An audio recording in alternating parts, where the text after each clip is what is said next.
hari n'abahinzi bamuhingiraga mu bishanga yagiye abambura, mbese n'umuntu umubwiye ngo nkora aha ngaho wikopesha nk'akantu ko kurya arakubwira ati ntacyo nagufasha gukora kwa Turatsinze. Uyu numwe mu bakozi bakuru b'uru ruganda aragaragaza igihe n'intera ubwambuzi uwitwa Turatsinze Jeanne, umushoramari bigaragara ko azi ibyo akora, yaba yarakoreye abamufasha mu gutuma imishinga ye yinjiza inyungu itubutse. Nyamara nk'uko uyu abivuga ngo ubutunzi bw'uyu mugabo ntaho buhuriye n'ifata neza ry'abakozi akoresha, ngo yahereye ku bahingaga mu mirima iri mu ifamu ye nini agera no ku bakozi b'uruganda rwe abambura ayo bakoreye, ngo ubu amezi arasaga 5 badakora ku ifaranga.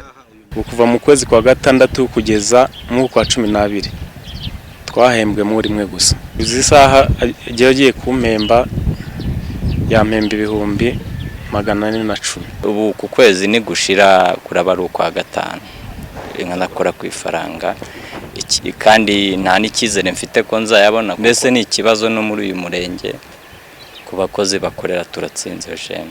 Ntago umuntu yagomeza gukora akorera ibingi akorera ubu, ni nko gukorera ubusa, kandi ibyo dukora bifite inyungu. Aha abakozi bashishikajwe n'akazi bahawe birengagije ko badaheruka guhembwa n'uwo bita boss wabo. Bazi neza ko kandi hari abatakaje akazi badahembwe, naho ngababo banze gutingata nk'abambuwe n'uwo bazi. Indatwa Diary ni uruganda rwatangiye rutunganya litiro 1000 z'amata nk'uko umukozi uhagarariye abandi abivuga. Icyakora mu maginga ya rutunganya litiro 200 zonyine, ngibiterwa nuko abamugemuriraga amata nabo bambuwe nk'uko Habimana Theoneste umwe mu bambuwe akayaba bivuga.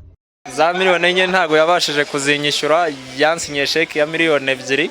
Mufenta ko nanjye ngiye kongera gukomeza kumugemurira, ariko kubera ko byari bimaze kundenga, urumva yaramaze umwaka fashe miliyoni enye z'igishoro, umuntu akazigumana umwaka, ntago wakongera kumwizera ko ari umuntu mukomezanyije business. Izo miliyoni 2 zasigaye yari yarambwiye ko azazimpa nyuma, kugeza na n'uyu munsi ntabwo ari cyo. Uru ruganda ruturanye n'akagari ka Nyakagunga mu murenge wa Fumbwe i Nyagasambu, mu gihe abakozi b'uyu mushoramari bavuga ko babibwiye ubuyobozi bwabo bwo buvuga ko butabizi. Icyakora ngo bukurikije urwego uyu mushinga ugezeho ngo ntabwo Jeanne Turatsinze ari uwo kwambura abakozi. Murangira Epimac ni umuyobozi w'aka kagari. Kuvuga ntabwo uzi ubushobozi bwo kwishyura abakozi rwose. None ibi bibaye ko ariko biri by'abakozi bavuga, ariko biri byaba bihesha sura ki akagari muyoboye? Iyo musura ntabwo yaba ari nziza nese. Twabyakira nibwo twatunabyumva kwanze kuko ni umuntu ubaha. Nitanga Darius umunyamabanga nshingwabikorwa w'umurenge wa Fumbwe utarazi ko iki kibazo kiriho, dore inama agira abambuwe. Baca mu buyobozi, baca mu butabera, byaturuka n'amafaranga abari mu kuntangana. Ariko bakagaragaza ikibazo cyabo, babaye bafite ikibazo bakakihererana, ntabwo byakoroha ko gikemuka.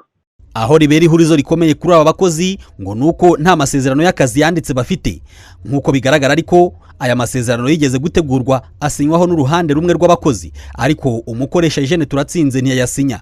Kugeza ubu afatwa nk'ibipapuro bidafite agaciro. Nubwo twakoze iyi nkuru atarabona umwanya, uyu mushoramari yatwemereye kutuganiriza kuri iki kibazo. Nakubwira nta kibazo ko nanjye iyo twaganira nkumva nje mwaraganiriye, nta kibazo ntabwo zirimo rwose. Rwubatse mu murenge wa Fumbwe mu kagari ka Nyakagunga, ni uruganda rwiswe Indatwa Diary rw'uwitwa Jeanne Turatsinze n'umushoramari, rutunganya ibijyanye na yawurute. Abakozi barwo ariko bakomeje gutaka ko bamaze amezi 5 bambuwe, ni ibintu badafitiye igisubizo kugeza maginga ye.